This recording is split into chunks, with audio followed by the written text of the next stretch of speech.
Hello everyone, welcome to a new episode of my devlog. Endgame. Surely you've all seen Highlander 4 Endgame. Fantastic movie. Actually, I think it's one of those movies, one of the few movies I don't like from that era. But I thought it was fitting because we're approaching 1.0. 1.0 will probably be the next release, the next version. And doesn't mean the game is finished, but it means that I will not add anything fundamental more to the game which will break saves and mods. So it's kind of a checkpoint.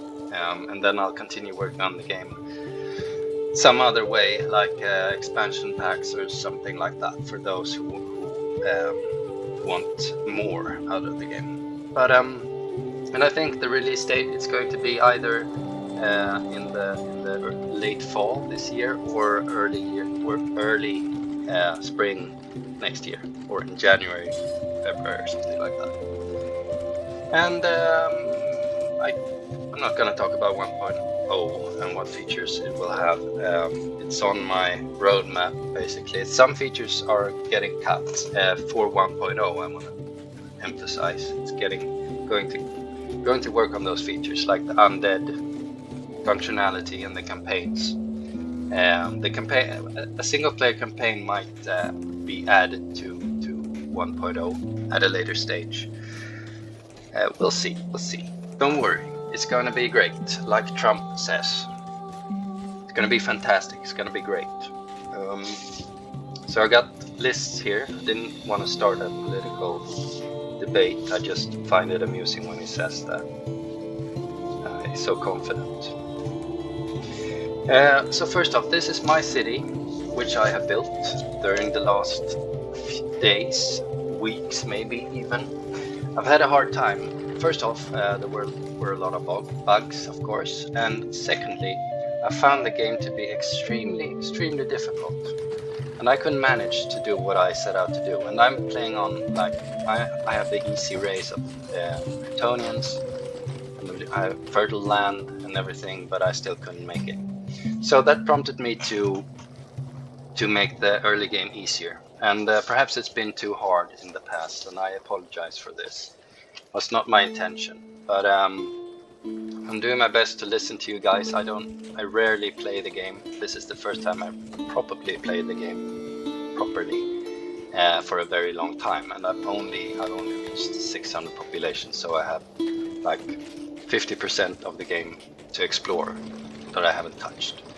So I'm going to be looking at your games for that and try to find a good balance. And talking of balance, I'm going to explain this to you, why I'm making this game. It's simple. I like city building games, but I am very disappointed in the games I've played for a single reason, and that's because they are at their hardest in the beginning, and then they become easy, and you play until you're bored, and then you move on to the next game.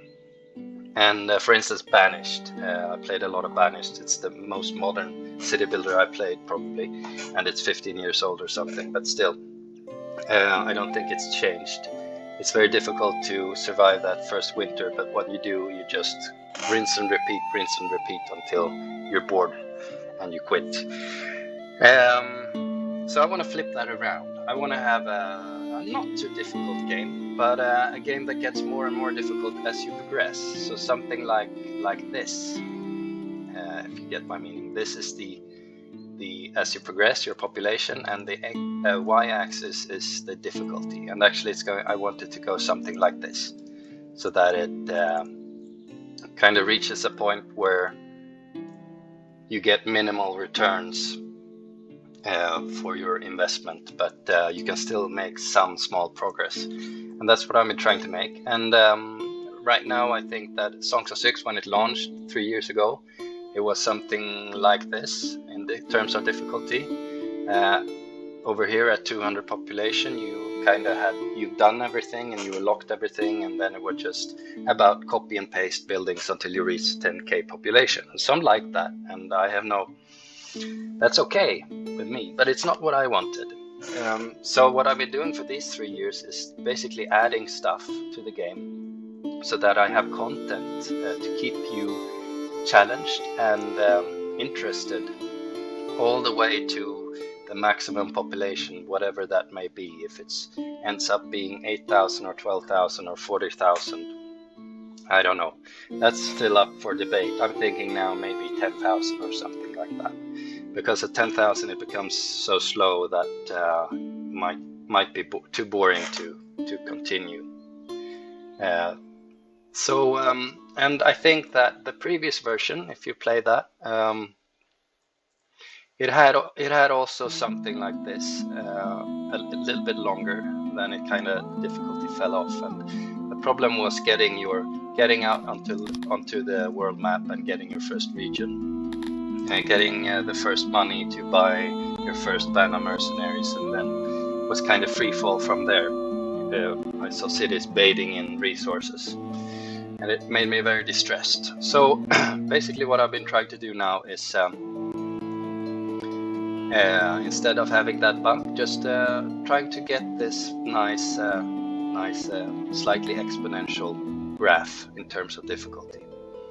And I'm thinking that if this is 100 population over here, and this is your first run, maybe even 50 if you're new to city building games, and then you're gonna crash and burn, and then your next run is going to be 200 or something like that, and once you play for 100 hours you should be somewhere around, I don't know, 4,000 people. That's what you should be able to manage. And then in 20 years time I want to hear about the first person who gets to this point, who has played thousands of hours. Maybe it's gonna be me when I retire. We'll see. So that's the idea, and you can then decide if you want to play the game casually. You're in this spectrum or this region of the difficulty scale, and if you want a challenge like me, you're gonna be in this spectrum. And this is of course more rewarding, but not by a large margin. The most things you're gonna get and unlock along the way is going to be before 4,000. But there are some things like the Grand Arena, for instance. That's only for the top players, so that they have something to look forward to as well. Now, where was I? Yes, so what I've done with this playthrough is that I've increased basically all raw material productions. I have tried to counterbalance by decreasing some high push resources for endgame, like machine parts, for instance. And I made some techs cheaper. Like for instance, I had to do the farm techs cheaper. Where are they? Here they are. So this is starts at 50 or something, and so you can basically increase by 50% very early game your food production. But I'm still struggling. But I think this is a good balance I've had now, because I've just recently managed to get out into the world, raise an army of my own troops, 50 dudes, and I've been able to capture this settlement. So that was my goal with this playthrough, because I wanted to get to that stage.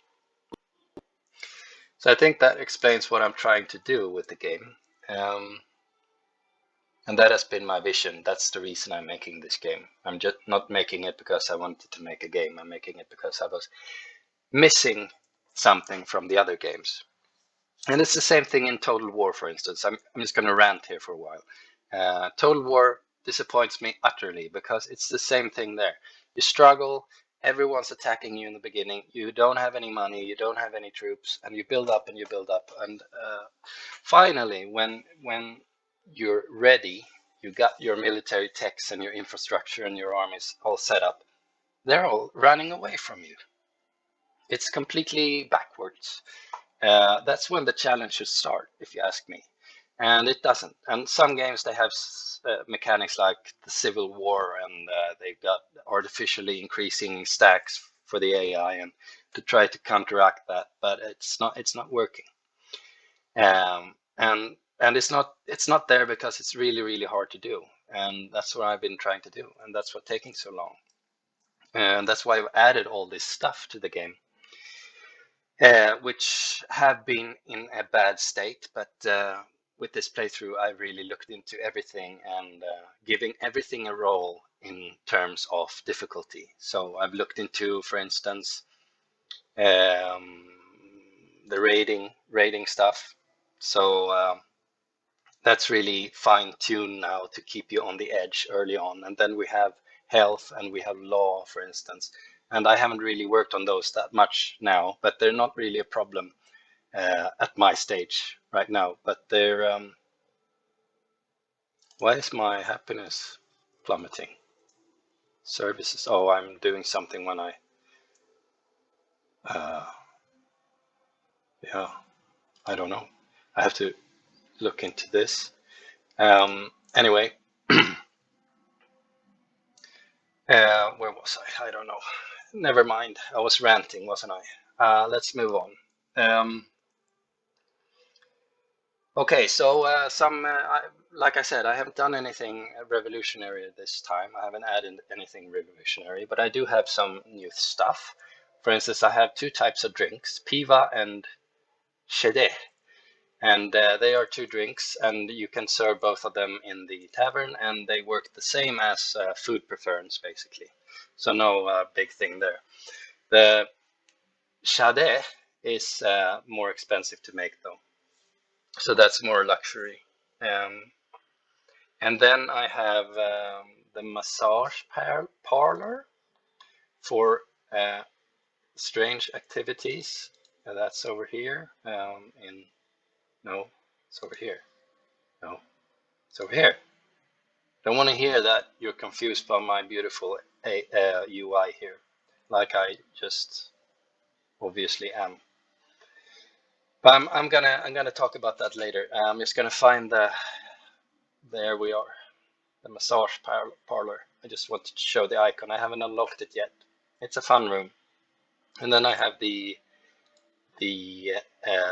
stockade, which is a cheap prison, which you get early on so that you can accept work captives and stuff like that. And you have the slaver unlocked as well. So yes, that's that. And now let's talk about another big thing that I have. It's the logistics remake. So I remade how logistics work. Let's take a warehouse, for instance.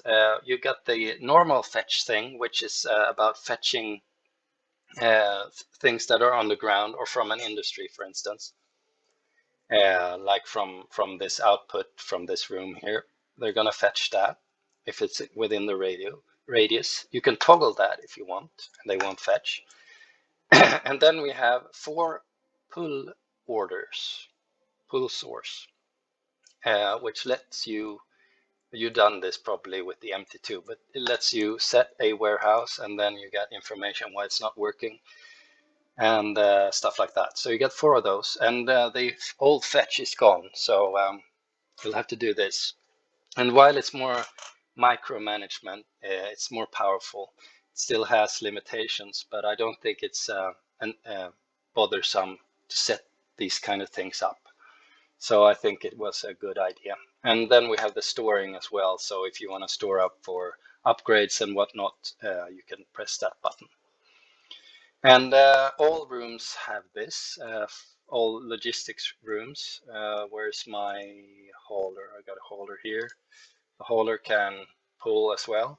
And the exception is the transport, which can push. It can only push, basically. Or I don't know if I added pull to that as well. You'll see. And I remade things a bit so that warehouse worker is nerfed from the get-go. And the transport is more is better. So you want to use the transports because I haven't seen many transports in use. They're supposed to be the arteries of your logistics in your city. That's how I want it.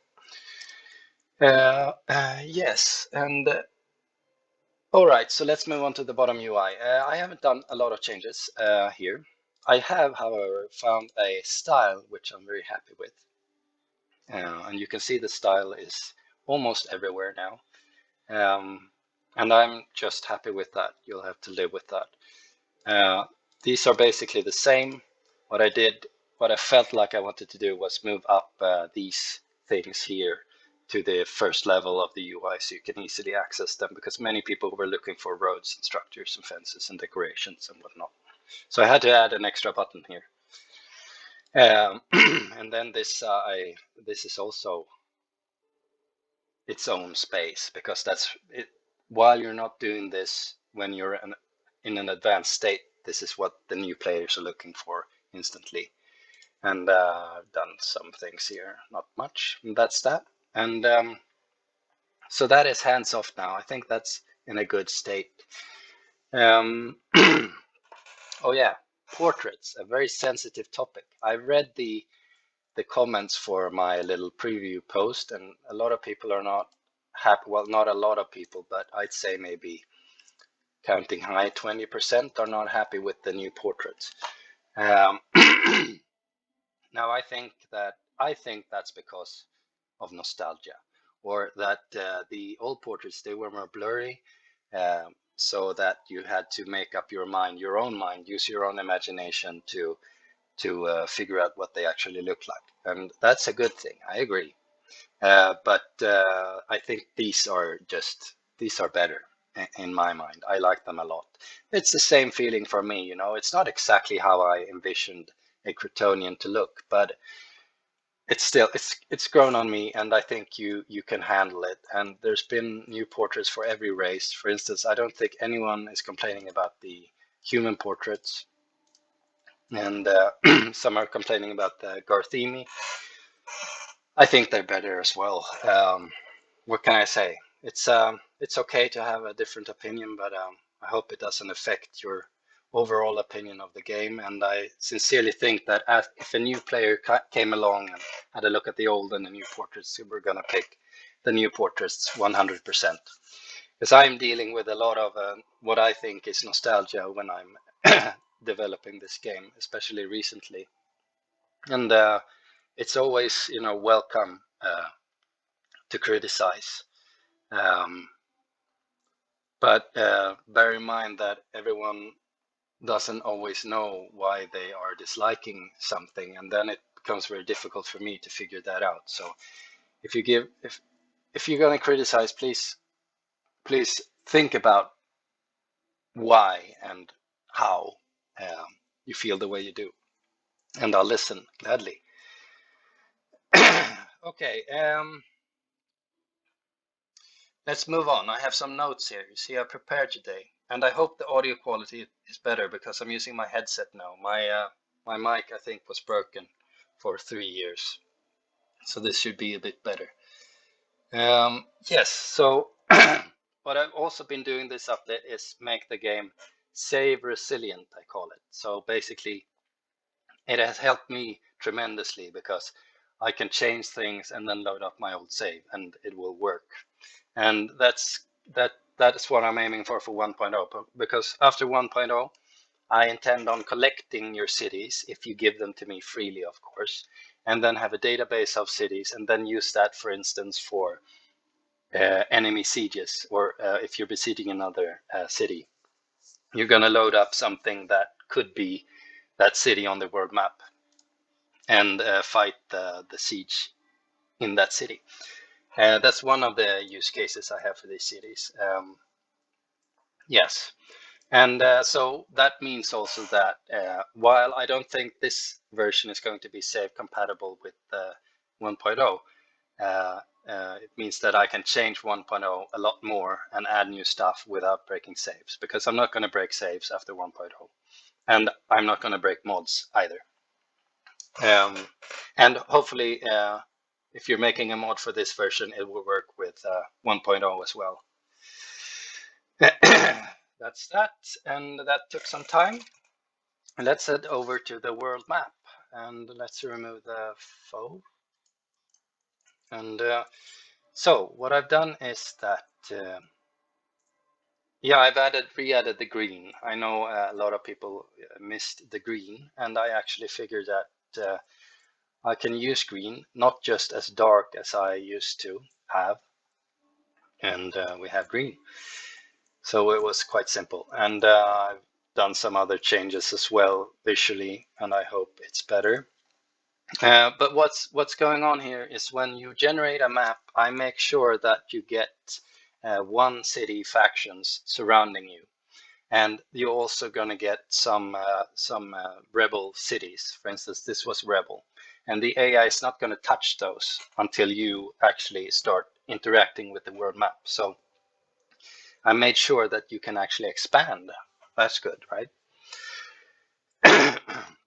I've also had made some other tweaks so that the game is going to get on the empire level of the game.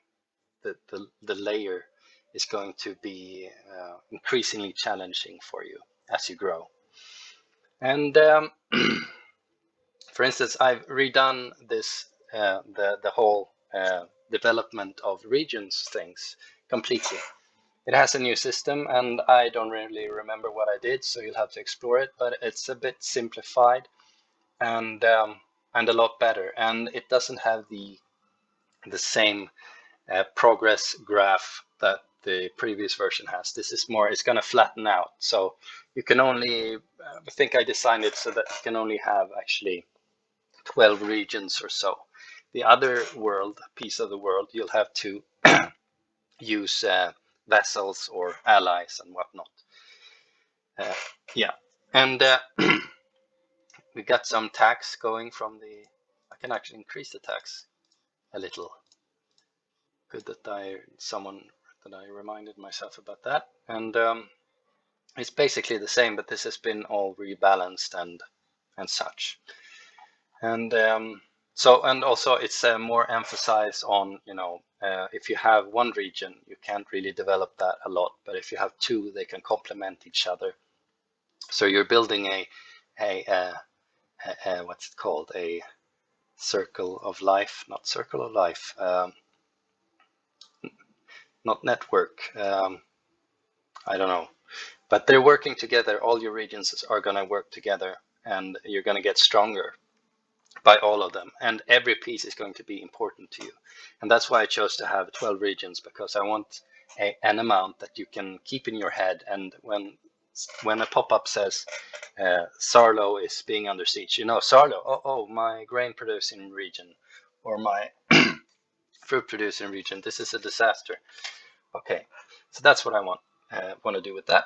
And yes, and like I said, there was a peak in difficulty when you were selling out for your first time to get the first region. And I've done some things to make it a lot easier. For instance, we got new kinds of army supplies here, and not all of them are actually. Oh, I've got no. Okay, I need to check this too. I need to write this down. All the bugs that I'm seeing now. This is how it's been for 2 weeks. I've been playing for 10 minutes, then I see bugs, and then I need to fix those. Okay, so, well, this is obviously broken, but I'm going to fix that.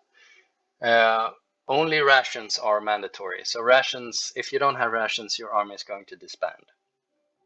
But the other things, they're for morale and other things. And this, for instance, that's for artillery. If you want artillery, you'll have to supply these. And you can set artillery here. So that's a lot easier. And of course, what I've found a way to derive the cost for everything, the proper cost. Before in other versions, I've just, okay, so maybe they should cost 100K or 50K or whatever. But now these mercenaries, for instance, they're actually costing you what it would take to raise a Crotonian division by yourself. Of course, not the whole price, but it's something like that. And you can't just hire these on a whim. You can hire them on a whim, but when you disband them, they're going to take a long time to return to the pool. So there's a delay there. And also, did I mention? Never mind. Well, yeah, I'm going to mention it. So this is different because let me show you. you have this screen, right, where you can pick all this stuff, but you don't actually build this stuff before you press accept. And you see all the how everything's going to update here as you do this. So this is very helpful, I think, to building your regions. And so you basically, you don't have to return to this thing. You basically build, and then you wait for the population to reach the next level, and then you're going to get a notification, and you restructure your buildings then. So it's not really a pain to do this anymore. Let's see. Okay, let's move on to the AI, the faction AI. It looks like this. Everyone's really angry with me now. I have to check why. Because I just conquered this region and it increases my threat by a great margin. I'll have to look into that as well. See, I should really play this game for another 2 months, but I feel that I don't really have time and I want to change a few things for 1.0, so it's going to be a bit wasteful. But there are still going to be bugs, like always in beta. But anyway, this is how the diplomacy screen looks. You can see we have some new options here. We have become colleagues. That's basically a non-aggression pact if you play Total War. Trade, of course, an alliance that makes you team up and have the same enemies and such. And we have protector and vassal and unite. Unite is like buying their faction outright. And vassals and protectors, if you have a vassal, they're going to pay you each year. And if you're a vassal, you have to pay them each year. But if you're a vassal, you don't get raided. So it's a good thing. And I've fixed up raids by a lot. So I hope it's good now. And yeah, that's that about the factions, I think. Well, they're a lot smarter. They're actually, I've had a lot of fun with my faction this playthrough, and you can exploit them. I don't think so, at least. You have this thing called trust now, that if you act like a douchebag to one of them, they're all gonna hate you and team up and kill you. So not recommended. Oh, slave trade. I've got slave trade now. That's good. And okay, so I'm going to now move to the menu and show you some things there. As you can see, I've got a new background for the menu. That's intertwined with the icons I showed you because I really like the style of the icons. And it turned out that the style of the icons really shined in in the mural, in the menu mural as well. And if you don't like it, what can I say? I absolutely love this, and I'm really happy about it. So finally, I've been looking for the style for so long, and I finally found it. And I spend a lot of time drawing these. Hopefully, our sprite guy, Craster, can take over and make them even better, because I'm not a perfectionist like he is. Okay, so we got some new options here. We got random gain, of course. Then we have scenarios and battles, for instance. You can load up a battle, and you can put battles here as a mod if you want. I won't go into the technical details, but you can. And it's basically just a battle, like you're used to. And when it's over, you return to the menu. And let's show some other stuff as well. Oh yeah, the editor. This is getting to be a long update video, isn't it? So here's the editor, and see if I can generate everything somehow. I thought I could. No. Okay, but you can generate each layer like this, and then you can. Well, it's an editor, but it has some limitations. You can't, for instance, you can bake all the regions, and you can set all the factions, and you can set the faction names, I think, and stuff like that. So you can build a little Middle Earth or whatever you like. But if you're gonna have scripted events and stuff like that, you need to make a script, code, in other words.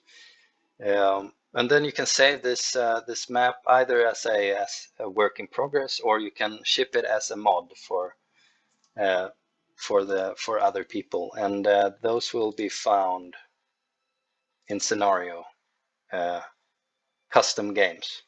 That's custom games. So you put your save in the custom games folder, ship it as a mod, and other people can have access to your beautiful world maps. And then showcases, that's the same as it's always been. And then campaigns. The tutorial has moved into a new campaign section. I made all the groundwork for having campaigns because I plan to add campaigns, at least one. And the tutorial is sort of a campaign, and this is a cutscene before a campaign. You can add these campaigns yourself if you want to. And so this is the cutscene for the tutorial, and it's really nice because it tells the story about Hotem Great Tusk, who's been driven from his lands. And when you start the tutorial, Hotem Great Tusk is actually there and guides you through. And my map, my playthrough, I actually played on the tutorial map, so I think Hotem Great Tusk, he's still with us in my city, some 20 years later. I'm just gonna check 15, and I want to check because I miss him. I miss his voice. He's laid back now. He's retired, I think. What's this? I can't search. Okay, short name. Hotem. This is gonna take forever. Sorry.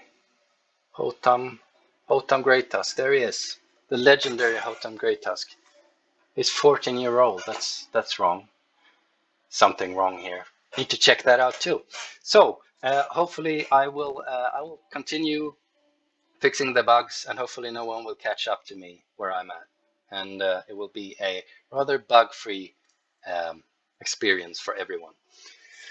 And as you know, this is beta. I'm releasing beta today. I don't remember if I said so. I plan on saying so, but the beta is before I release on the main branch. So you need to manually check out beta from your store thing. Like in Steam, you use the Steam client, and then you press properties, and there should be betas somewhere there.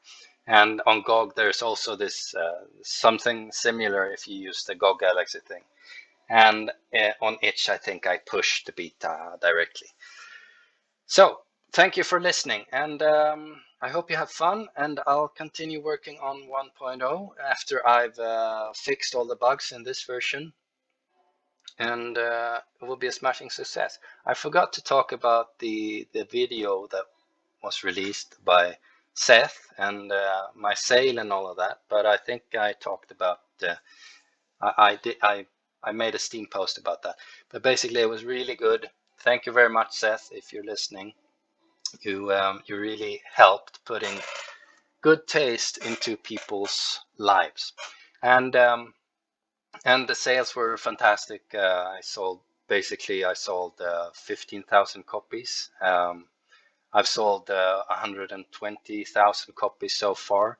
I'm not as poor as some people think, but of course I'm aiming high, and with more funds, I'll be able to progress faster, maybe by getting people involved, hiring talent when I see it. I'll probably do that at a later stage in any way. Okay, thank you very much. Bye bye.